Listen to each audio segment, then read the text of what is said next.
It is my distinct pleasure and privilege to welcome you to Virginia Wesleyan University today for this important event and conversation.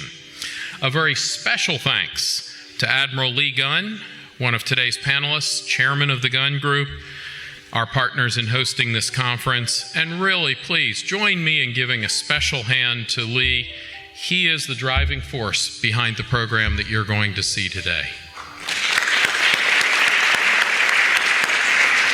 We're here to work together in preparing students and younger generations to lead or support this effort at the local, national, and international levels.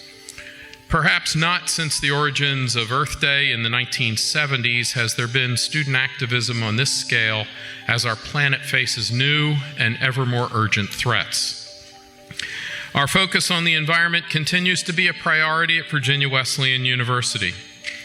We are one of 448 colleges and universities in the Climate Leadership Network, an organization for which I serve as chair, who is taking action on climate and preparing students for the future through research and education to solve the challenges of the 21st century.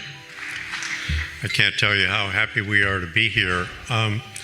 The great thrill of this, of course, for us who've been putting it together and working with Professor Malcolm and the many folks around the university who've welcomed us, has been associating with the students. And so several months ago, we decided that it would be great to have an opportunity to talk with you about the things that are going to affect you profoundly and about which we still have some influence and can bring that influence to bear to try to make situations better for you. The university is a spot where young people need to begin to understand in earnest what they have at stake in the future, and that their voice in a democracy such as ours can be and must be counted.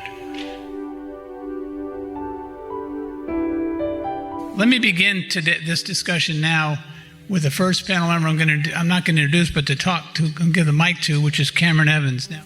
Going out in the boat, I always saw how the lands were getting smaller, and I noticed that if something wasn't going to be done, that pretty much it wasn't going to be around for generations past me to be seen.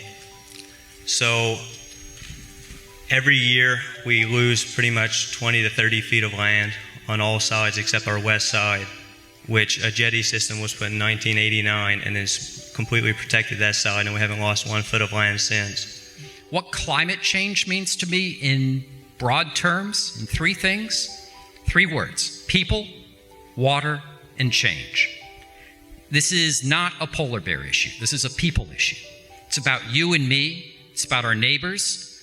It's about the people in our town, in Norfolk, at our university. It's about the people in our state, people in our country. This is going to affect, either directly or indirectly, every single person here and every child and every child at least that you have. This issue is not going to go away anytime soon, and we are going to manage it one way or the other, or it will manage us. That climate change wasn't born as a Republican issue versus a Democratic issue. It wasn't born as a partisan issue, conservative versus liberal.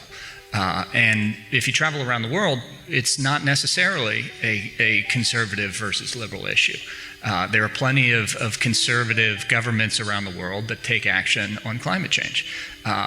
But here in the United States, it kind of became that way, and that's the way it broke down, so much so that it changes from an argument about how do we find solutions to, as Admiral Titley said,